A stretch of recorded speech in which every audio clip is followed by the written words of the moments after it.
High, আমি আলিমুদ্দিন শেখ। আপনারা দেখছেন মুভি সিম্পলিফাইড। আজকে আলোচনা করব 2016 সালে রিলিজ হওয়া স্পোর্টস ড্রামা মুভি সুলতান। সিনেমাটা ডিরেক্ট করেছে আলী আব্বাস জাফর। এই সিনেমার স্টোরি ও স্ক্রিনপ্লে লিখেছে আলী আব্বাস জাফর। মুখ্য চরিত্রে রয়েছে সালমান খান অ্যাজ সুলতান এবং অনুষ্কা শর্মা অ্যাজ আরফা হোসেন।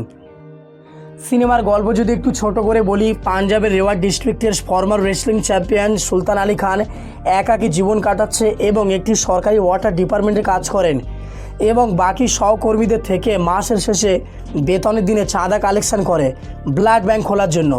এরপর দিল্লি থেকে আকাশ অবেরয় সুলতানের কাছে আসে, যে দিল্লিতে একটা private mixed martial arts league চালায়, কিন্তু তার এই লিগের জনপ্রিয়তা ও স্পন্সরশিপ কমে যাওয়ার জন্য সুলতানকে MMA ফাইটে পার্টিসিপেট করার জন্য অ্যাপ্রোচ করে, কিন্তু সুলতান কড়াভাবে প্রত্যাখ্যান করে দেয়। সুলতান কেন আকাশ অবেরয়কে MMA ফাইটে পার্টিসিপেট করার জন্য মানা করে দেয়, বা সুলতান আলী ব্লাড ব্যাংক তৈরি করার জন্য কেন বা চাঁদা জমায়, ওয়াইফ থাকা সত্ত্বেও কেন সে একাকী জীবন কাটায়, জানতে হলে 2 ঘন্টা 50 মিনিট রানিং টাইমে সুলতান মুভিটা দেখতে হবে। সিনেমার স্টোরি আর 5টা স্পোর্টস ড্রামা মুভির মতো rice for rice structure follow করে, কিন্তু এই মুভির স্ক্রিন প্লে অসাধারণ, যার ফলে এই মুভিকে অন্যান্য স্পোর্টস ড্রামা মুভির থেকে আলাদা করেছে। স্ক্রিন প্লেতে কিছু ইউনিক ডিটেইলিং আমি লক্ষ্য করেছি, যেমন সিনেমার শুরুর দিকে দেখতে পাই যখন অনুষ্কা শর্মার ক্যারেক্টার সুলতান আলীর থেকে ব্লাড ডোনেশন ক্যাম্পের জন্য রক্ত নেয়, তখন আমরা জানতে পারি যে সুলতানের ব্লাড গ্রুপ O নেগেটিভ, যেটা সিনেমার মিডিল পজিশনে ক্রুশিয়াল ভূমিকা পালন করে। আমি এখানে বলে সেটা স্পয়েল করতে চাই না। আর একটা যে ঘটনা আমি লক্ষ্য করেছি, সিনেমার শুরুর দিকে যখন হিরোর রাইস হয়, একটার পর একটা কুস্তির ম্যাচ খেলে, তখন আমরা দেখি যে সুলতান আলীর মারাত্মক ফিজিক, তারপর কারণবশত স্পোর্টস ছেড়ে দেয়।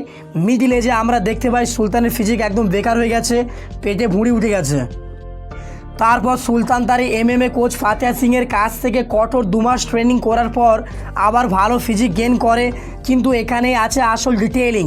ইয়াং এজে সুলতান যে ফিজিকটা গেন করেছিল, যেমন পেটে abs, strong visible side deltoid muscle, middle এজে এসে সুলতান ইন্টেন্স ট্রেনিংয়ের মাধ্যমে ভালো ফিজিক গেন করে, কিন্তু ইয়াং এজের মতো ওই ফিজিকটা গেন করতে পারে না।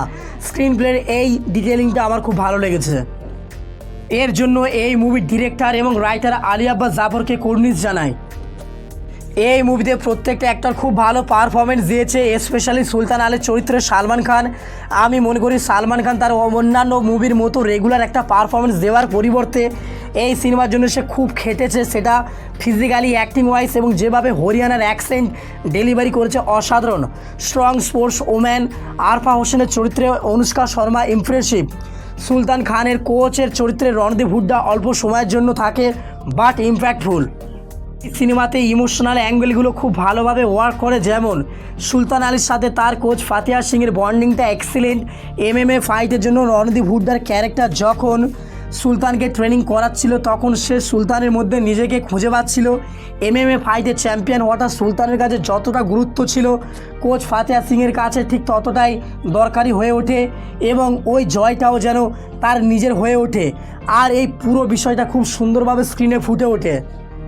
প্রো টেকডাউন অর্থাৎ MMA ফাইট লিগের ফাউন্ডার আকাশ অবেরয় চরিত্রে অমিত শাহ অসাধারণ পারফরমেন্স দিয়েছে।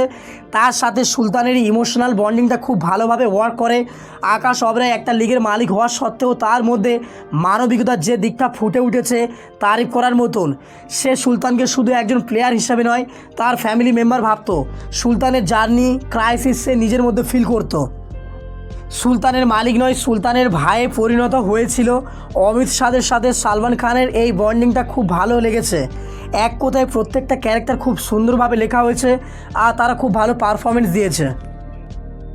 এই সিনেমার মিউজিক কম্পোজ করেছে বিশাল শেখর এবং লিরিক্স লিখেছে ইরশাদ কামিল।